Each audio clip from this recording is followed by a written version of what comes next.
Guys നമസ്കാരം. നമ്മളിന്ന് ഞായറാഴ്ചയായിട്ട്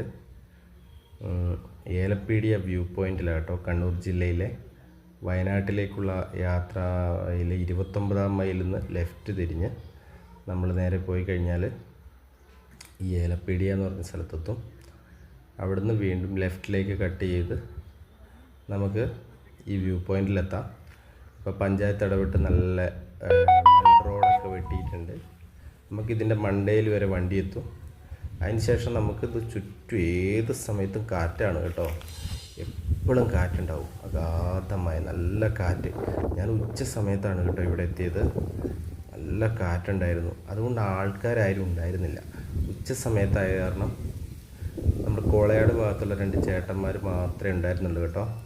ഞാൻ അവരോട് കുറച്ച് വർത്തമാനമൊക്കെ പറഞ്ഞ് അങ്ങനെ ഇരുന്ന്, വെള്ളം കൊണ്ടുവന്നിട്ടില്ലാത്തതിനാൽ ഞാൻ പെട്ടെന്ന് യാത്ര അവസാനിപ്പിക്കുകയും ചെയ്തു കേട്ടോ. പക്ഷേ അതിന് പോകുന്നതിന് മുമ്പ് ഞാൻ എന്തായാലും ഇതിന് റൗണ്ട് ചെയ്ത് വീഡിയോ എടുക്കണമെന്ന് എന്തായാലും തീരുമാനിച്ചു. പിന്നെ ലൈവ് ചെയ്യാൻ വേണ്ടി ഞാനൊരു ശ്രമം നടത്തി, പക്ഷേ എങ്കിൽ നെറ്റ്വർക്കിൻ്റെ ഒരു പ്രശ്നം ഉണ്ടായിരുന്നു. അപ്പോൾ ദൂരെ ആൾക്കാരുടെ വാഴത്തോട്ടവും മറ്റുമെല്ലാം കാണാം.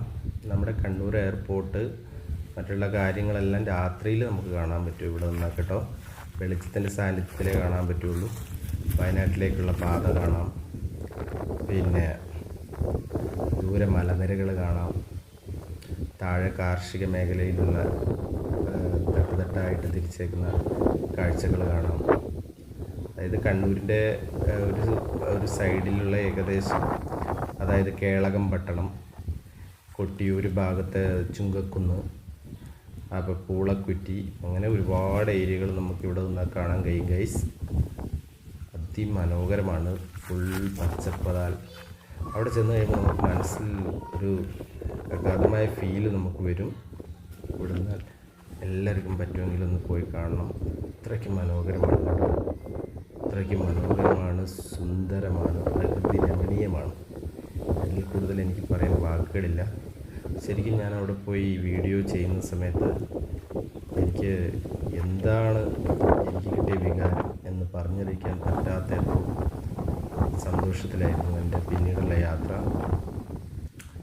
ഈ രംഗം എനിക്ക് ഒന്നുപോലും മറന്നുപോയി. എൻ്റെ ബാഗ് ആ സ്ഥലത്ത് വെച്ച് മറന്നു പോവുകയുണ്ടായി. ഇനിയിപ്പോൾ നാളെ അതിൻ്റെ തൊട്ട് താഴെയുള്ള കടയിൽ പോയിട്ട് വേണം കേട്ടോ എനിക്ക് ബാഗ് എടുക്കാൻ. അതിൻ്റെ ആനന്ദത്താൽ ഞാൻ ആ ബാഗ് വരെ മറന്നു ഒരു ഗൈസ്. അത്രയ്ക്കും സൂപ്പർ ഹാപ്പി സൺഡേ സമ്മാനിച്ച ഏലപ്പീടിയയ്ക്ക് ഒരുപാട്